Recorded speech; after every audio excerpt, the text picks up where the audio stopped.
Wormon!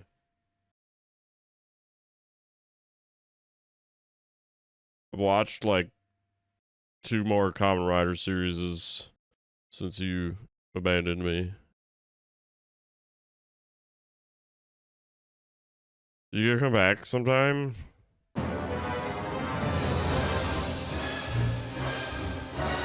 You're not getting any dinner, even if you do, for like a year, you prick. Okay, shut up.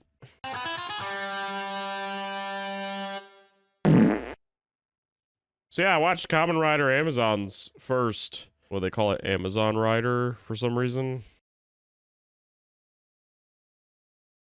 And that was like 10 episodes or something, 20, I don't fucking remember. And then I decided I wanted to see the original version of Kamen Rider Dragon Knight, because I remember seeing that years ago and it was ass, but I liked the designs. So I wanted to watch Kamen Rider Ryuki.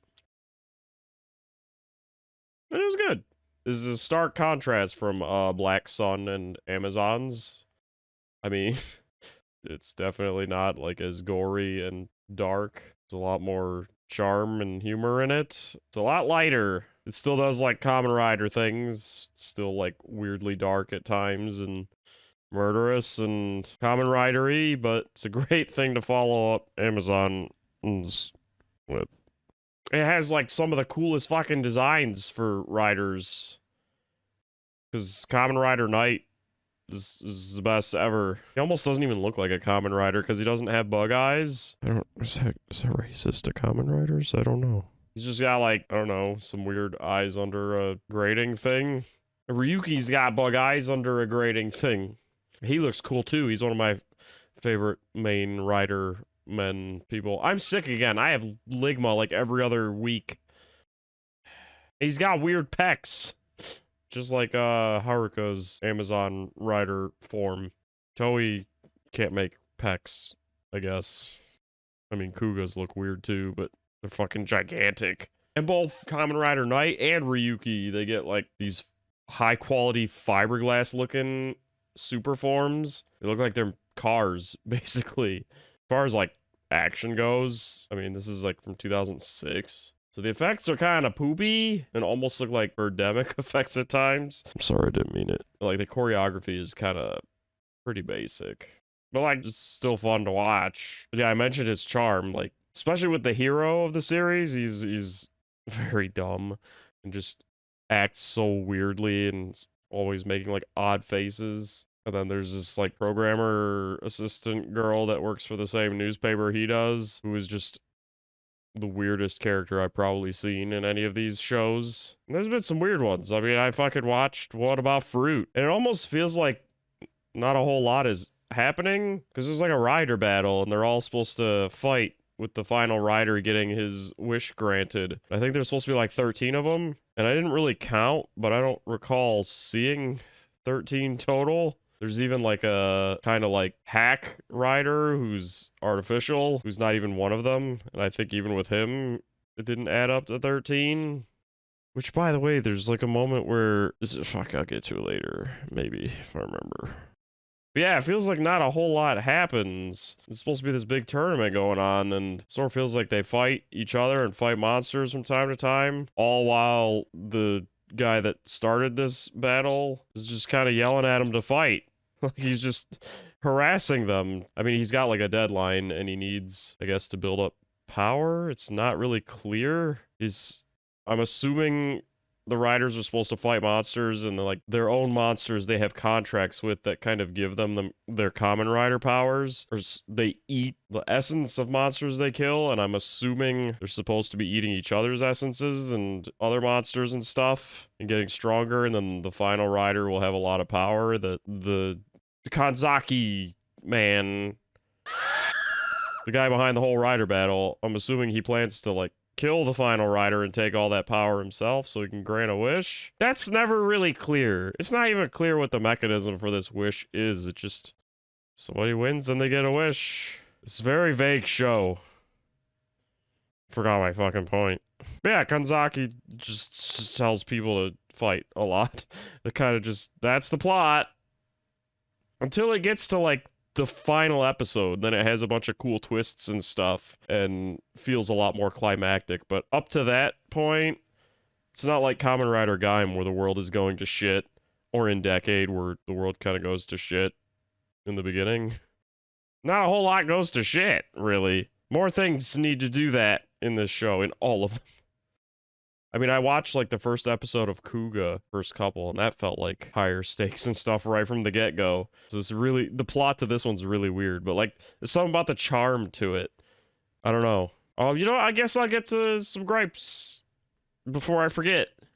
Because, like, one of the things I was going to mention is that professor that has, like, his sort of, like, hacked Kamen Rider form. He's a professor that worked with Kanzaki, but he doesn't agree with the whole Rider battle, and he wants to, like, close off the mirror world, which is where all these monsters and stuff live and the Kamen Rider battles take place. Because the monsters were, like, coming out of the mirror world and just eating people. Because, I mean, eating people is kind of every Kamen Rider monster's MO, from what I've seen so far. Fuck. It's kind of funny to follow up Amazons with this, because I mean, that's all about eating people. It's his people fest.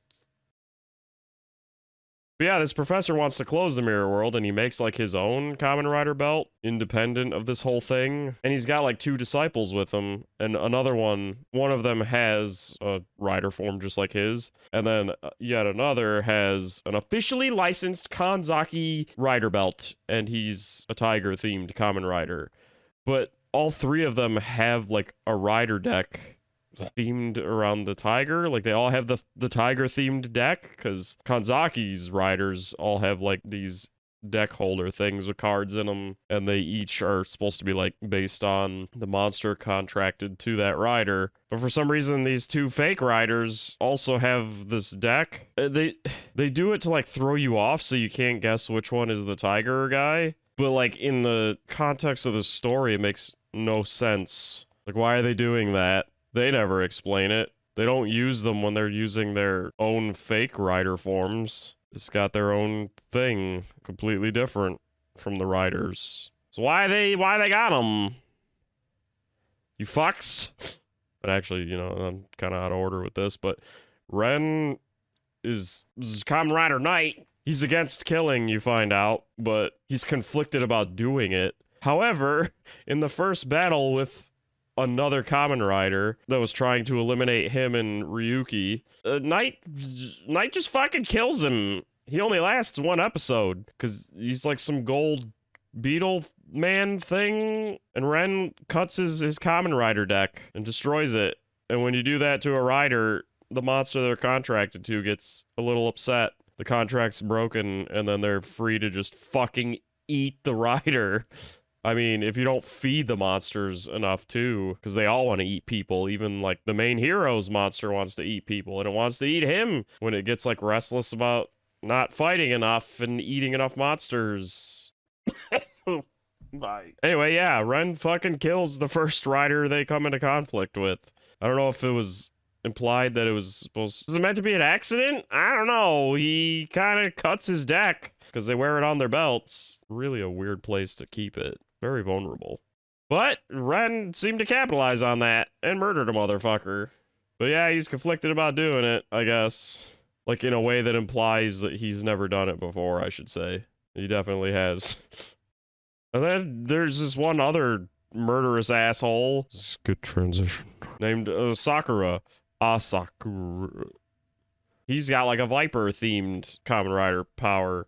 And eventually he takes over 2 others because he fucking murders people, and he, for some reason, gets extra contract cards. Because I think you're really only supposed to get 1, and you contract your monster with it. It, like, sucks them into the card, I guess.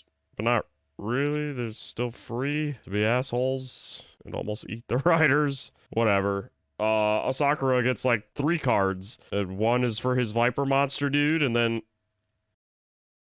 he uses the other 2 on other people's monsters after he fucking murders them. And he gets, like, the ability to combine them and stuff. It's weird and cool and dumb. That's not the gripe. The gripe is there's, like, this girl that he protects on a boat, and they try to make you think he's protecting her because he has a soft side. But, like, in reality, the girl was on a boat with a bunch of people who had all gotten eaten eaten by monsters, and he saved her in time, but really only did it because the monsters were still after her. And his monsters, he had 3 of them motherfuckers, like I said, and they were getting hungry, and he was basically just keeping her around as bait because the monsters just insisted on eating a little girl, the ones from the boat. This is a good review. So he kept her around so that he could get to those monsters and feed his weird collection of monsters. And it's said that she needs him in order to, like, basically live because she has horrible PTSD and is afraid of everything. But then, you know, once the big reveal about him being an asshole is, well, revealed, they kind of just forget she exists. They never follow up with her. She's just gone. Like, oh, all right. Yeah, Asakura was a dickhead. Remember that girl that could only live if he was around to protect her? Yeah, I don't remember her. This is 2 episodes later. What the fuck are you talking about? But then, speaking of people getting forgotten, that alternative rider man professor I mentioned at first, he has like a family he's really close with, and once he gets killed by his own, like, student, the tiger one was running around just, like, killing people he cared about because he thought he would have to become stronger and become a hero. It's not really clear what his logic was. It's just he saw attachments as a problem too. But yeah, he kills the professor after turning on him, and they never even cut to this professor's family because the professor invited the tiger Kamen Rider man to see his family to learn that human connections aren't bad. And it's shown that he's very close with them, and he's got a son, I think, that really loved him, and he really cared about his son, and you never actually see them pretty much after this dinner that they never seem to find out he's dead. Well, it's never focused on. I mean, like, there's real tragedy there, and they just kind of glossed over it. Like, yeah, he's dead. All right. You're never going to see his family again. And I guess the biggest one is it's never fully explained how Kanzaki even created this whole thing. Like, he's also stated to have died when he got dragged to America as a kid. Well, he, like, grew up and became a professor, and then some accident happened, and he died, I guess. It's not clear. Like, it's heavily implied that he and his sister Yui, who is one of the main characters, they, like, dreamed this all up together and created the mirror world, or at least tapped into it or something. But it's never established how he, like, got down to making the belts and the rules to this game and found this wish power. Like, they all drew a bunch of monsters and stuff when they were trapped in a room together as kids and dreamed up the mirror world and created all of that. But, like, the riders and stuff was all Kanzaki's doing with, like, research and everything. I guess that's the explanation. He researched. No, research ligma.